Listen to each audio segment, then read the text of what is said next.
Hey everybody, welcome to Cave Collectibles. Now we're lucky enough to have Mr. Brendan Steiner from Steiner Sports down here to help us out. Why don't you tell the people what we're going to be doing on our segment? Today what's great is we got a bunch of people that have come down to show us their prized possessions, their favorite collectible, and we're evaluating those things and having a lot of fun. All right, well let's get it started. What do we have here? Partial signed team ball from the 1978 Yankees. My uncle was a police officer at Yankee Stadium back in the 70s, and he had promised me he's going to get me some autographs, and that's what he came up with. I love this ball. You know why I love this ball? What's that? Well, first of all, you got my first autograph on there that I've ever got, which is Thurman Munson. It's a very, very hard autograph to get. So anytime you have a Thurman Munson autograph, you got something special. The actual baseball itself is old.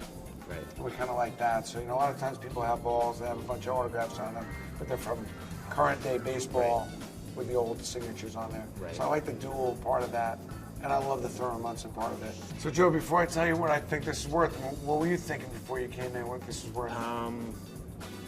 $700. This ball is probably worth close to between $4,000 and $5,000, mainly thanks to Thurman Munson. Popped up. Munson, this could be it. He's got room. He's waiting. The Yankee bench on the field. Yankees are the champions. Mr. Steiner, this is my good friend James Denton, and he has a special item he would like to have appraised. Nice to see you, James. How are you? Great, good to see you. You're following the White Sox a lot these days? Well, I lived in Chicago for years, became a big White Sox fan, big Frank Thomas fan. There goes number 400 for Big Frank. You can put it on the board. Yes! That's why I brought this in. Because Well, let's talk about this glove for a second. Wow, you've got a game-worn glove. Always hard to get because the guys never want to give up their glove. I was curious what the difference is if you don't have any proof of authenticity. With a glove like this, you know, it's not easy to get this particular make, brand with his name embroidered in here. It's usually the key that it's a real glove. Right. A glove like this for the right Chicago White Sox fan, and you know, big thing is, you know, will he be getting in the Hall of Fame? You know, this could be a $4,000 or $5,000 glove. Wow. Maybe even a little bit more with a letter written by him. How much difference would the Hall of Fame make for an item like this?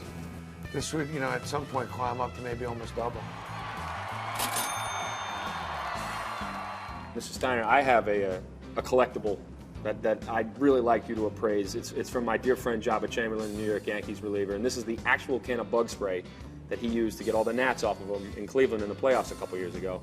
So what do you think on that one? MLB authenticated, so you know it came from that game and it's real. Right. And obviously you have Joba's autograph on there. Yeah.